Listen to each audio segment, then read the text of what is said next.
Hey, welcome back to caskrabbits. Today we got a treat. We've got Eagle Rare 10-year versus Eagle Rare 12-year. I finally got a sample. I wanted to say a big thank you to Patrick from Arizona Barrelheads, one of the guys that I've been getting to know better. And Arizona Barrelheads has been great for me because I'm getting to meet all kinds of great people in the Phoenix area, and everybody's trying to help each other out. So shout out to that organization that I really like. And then today we're going to talk about the Eagle Rare 10 versus the 12. So this is a new product this year, Eagle Rare 12-year. It's from Buffalo Trace. Everybody's been very excited. It's about a $60 price point, and it gets another 5 proof over the Eagle Rare 10, which is at 90 proof. This is 95 proof. So we're going to expect a little bit stronger flavors, maybe a little bit more spiciness, maybe a little bit more complexity, but we'll kind of see how that goes. Here I got my trusty water. It's in the World Cup from McDonald's. My friend gave it to me because he's trying to collect them all, so that was fun. And it's got Thierry Henry. Unfortunately, the French did not succeed. They lost in the semis, but it was really a great run. Mbappe got the golden boot. We're happy for him. The World Cup match was great. It was great to see Spain get through Argentina, who, in my opinion, did not like the way they played so much, but that's for somebody else to comment on. All right, so let's get started with the Eagle Rare 10-year. See what we get to smell. One of the things that I've been doing, those glasses have been sitting there for about 10-15 minutes, and I have to say, every single time I do this, I'm just like, you really need to be patient. You gotta let it aerate. It's just like wine, honestly. As soon as you get it out of the bottle, it's not the same as 10, 15, 20 minutes later. There's just different flavors, especially for bourbon and whiskey. I just think in general, that's the right thing to do. Yeah, so we've got a little bit of oranges. Oh yeah, you see on the Eagle Rare 12, it's just more pronounced, just slightly. Not huge, but slightly. And that's the difference when you get more proof, more age. Got a little bit of orange peel, a little bit of Buffalo Trace grapiness. And I smell the spice. I smell a little bit of vanilla. It's lovely. I mean, if you like Buffalo Trace product, you'll like this. All right, let's start with the Eagle Rare 10-year on the palate.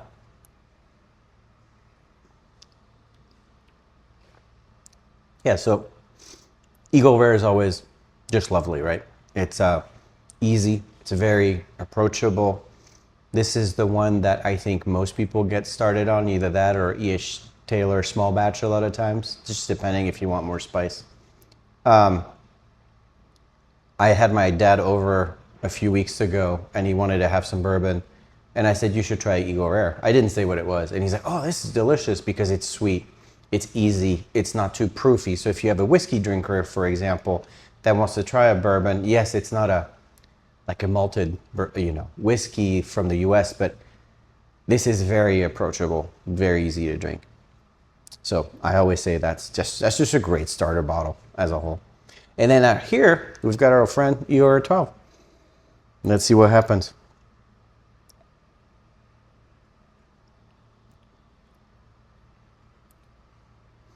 So it's not a huge difference.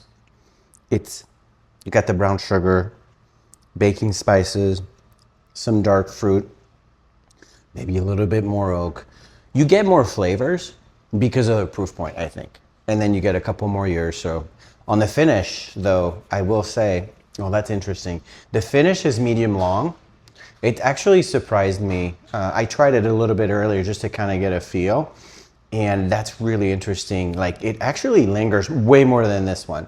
So I think the spiciness, the proofing, it does make a difference. That's very interesting to me. So I definitely look at it as a medium length finish, and you got a bit more of the oak and the leather. It's good. It's a good pour. Like I said, I'm a fan of this one.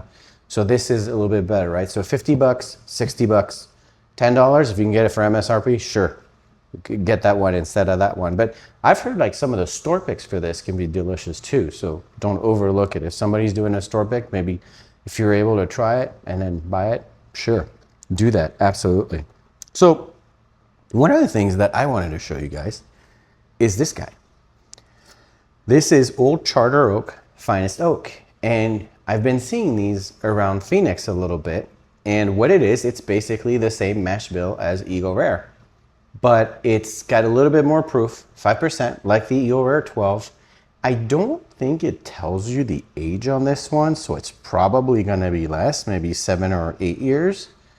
But I think, you know, having it with they have like a little bit different oak barrels, like maybe some of the better. We don't really know the entire story. I did a video a while back on this. I really like it, but it is a little bit more expensive. So 50, 60, 80, which is kind of funny because it's not age stated. So you don't know exactly how many years, but now we can guess maybe 7 or 8 years. I'm not sure. I wonder. I might have to go back and research that a little bit more.